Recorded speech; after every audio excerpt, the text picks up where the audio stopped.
Underway. Heather and Paul are there in Dallas. I want to do a little sound off, okay? Let's go through some of the most interesting sound bites from day one. And we'll start with actually our new colleague, Nick Saban. He was talking about the newest SEC member, Texas, and how he thinks his old assistant, Steve Sarkisian's team, is going to do this year with their move. You know, what kind of tickles me is all these people asking these questions about how Texas always ran the conference they were in. They're not going to run the SEC. There's a whole lot of arrogant people in a lot of places in the SEC, so they can forget all about that. Okay. I mean, I like it right away. Heather, what do we make of that? Well, with all due respect to Coach Saban, I'll just remind everyone that Texas went to Tuscaloosa and beat them by double digits last year. So there's that. That's why they were in the college football playoff last year. They should beat Georgia in Austin, that's my prediction, and then play Georgia again in the SEC championship and lose to the Bulldogs at that point. They could play each other 3 times because they might face each other again in the college football playoff if the seedings work out. But look, this is the deepest team that Steve Sarkisian has had there, and that is critical because if you are going to survive as many as 17 games to win the national title, the teams that have the depth are the ones that can do it.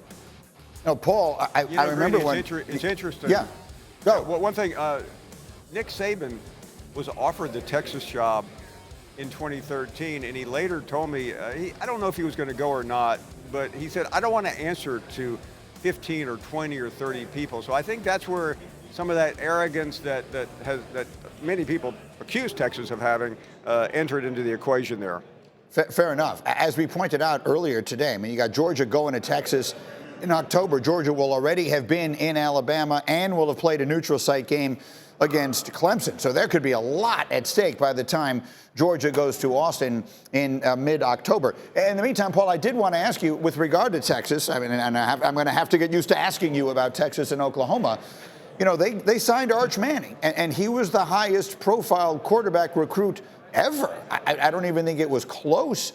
But we're not expecting to see him play, right? Because the kid ahead in front of him, Quinn Ewers, is the player that people are telling me is going to be the super highly ranked kid for the entirety of the season. Do we expect to see Arch Manning at all?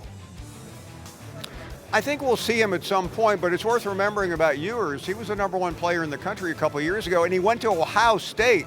He quickly left there, and he has had some moments of difficulty at Texas, but he emerged last year and was really one of the better quarterbacks in the country, battling injury at times. But I don't think Arch Manning is a factor to start, but it helps enhance Texas's quarterback room. I mean, nobody's got a backup like Arch Manning, so I think he will play a role. I just don't think he'll be an overwhelming factor in Texas's quest for a national championship.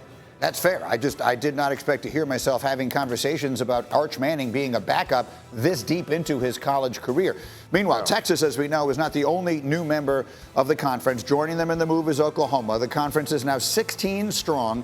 And the commissioner, Greg Sankey, and I listened to this entire thing, he really leaned into sticking to that number, to the significance and the specificity of the teams they chose, using the phrase, it just means more in the SEC. Here's what he said.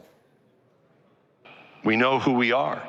In the Southeastern Conference, we're the one conference at this level where the name still means something. The southeastern part of the United States, where when we expanded, we actually restored historic rivalries.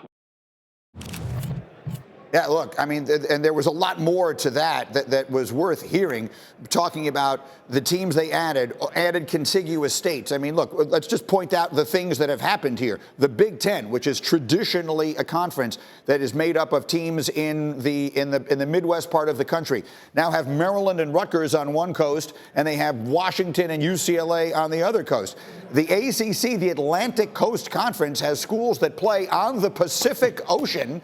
So, I mean, the SEC, I think, has a point, Heather, to be made here, and I understand where the commissioner is coming from. These felt like very, very logical additions.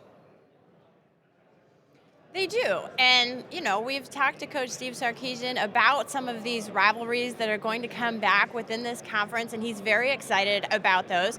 But at the same time, You would expect Greg Sankey to say what he did, and every time he gets a chance to be at the podium and makes some points like that and the strength of the SEC, he does. But we can't forget that the Big Ten is going to have some terrific games as well with its conference expansion, and when it comes to the power plays, it's the SEC, the Big Ten, and Notre Dame. We can't forget about Notre Dame, because my sources have told me that when the new playoff revenue kicks in 2026 and beyond, that school is going to make roughly $18 million, which is going to put it ahead of the ACC and the Big 12. So we're talking about power and geography and all that in the SEC, and it's absolutely true.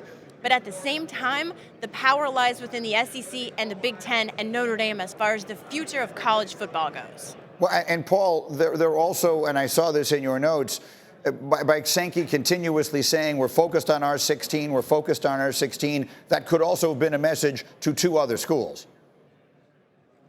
Yeah, Greeny, Clemson and especially Florida State have been making a lot of noise. Florida State just went rogue about a year ago, saying it's too good, essentially. My words, not theirs, for the ACC. Clemson has been a drafting partner. But there doesn't seem to be any interest right now in really either the Big Ten or the SEC for them. I think the real schools to keep your eye on down the road, if the ACC starts to show fractures, and that's the University of North Carolina. Both the Big Ten and the SEC, I think, would listen if Chapel Hill called, and then the question is who else would come along with them from the ACC? Heather, final word. Yeah, I would just add Virginia to that list too, but I do believe Greg Sankey when he says he's not a recruiter. Of course, people are calling him, but he will not entangle the SEC in any of the legalities that are going on with the ACC, that's for sure.